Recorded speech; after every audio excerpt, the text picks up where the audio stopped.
বন্ধুরা, যেসব মানুষের মধ্যে অহংকার রয়েছে তাদের শত্রুর কোনো প্রয়োজন হয় না।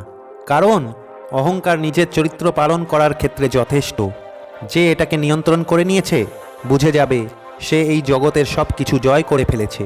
কথাটির অর্থ বোঝাতে গিয়ে ভগবান গৌতম বুদ্ধ শিষ্যদের বললেন, একটি গল্প শোনার পর বুঝতে পারবে আমাদের অহংকার বা গর্ব করা কেন উচিত নয়।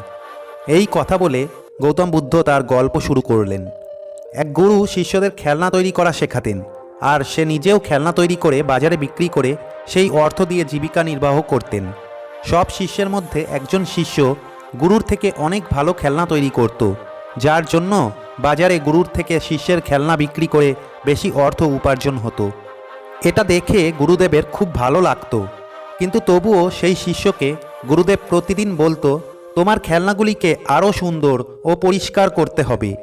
এই কথাগুলি রোজ রোজ শুনতে শুনতে শিষ্যটি মনে মনে ভাবে, তার থেকে অনেক ভালো খেলনা বানাই বলে গুরুদেব আমার উপর হিংসা করছে, আর এই জন্যই মনে হয় গুরুদেব আমাকে এই রকম উপদেশ দিচ্ছেন।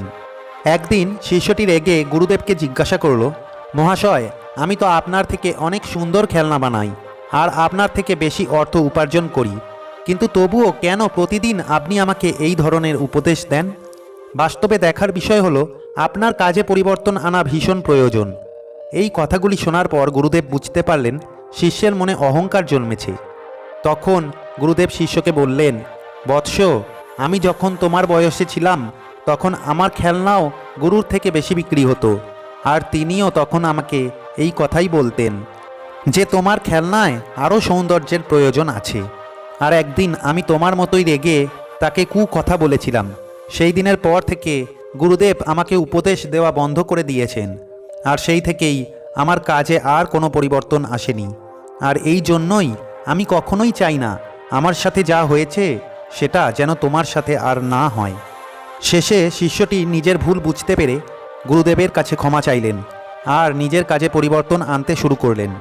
বন্ধুরা, এই গল্প থেকে আমরা এই শিক্ষা পাই যে কোনো শিল্পকলা যে আপনাকে শিখিয়েছে, যদি আপনার কাজ তার থেকে ভালো হয় তাহলে তার জন্য অহংকার করবেন না।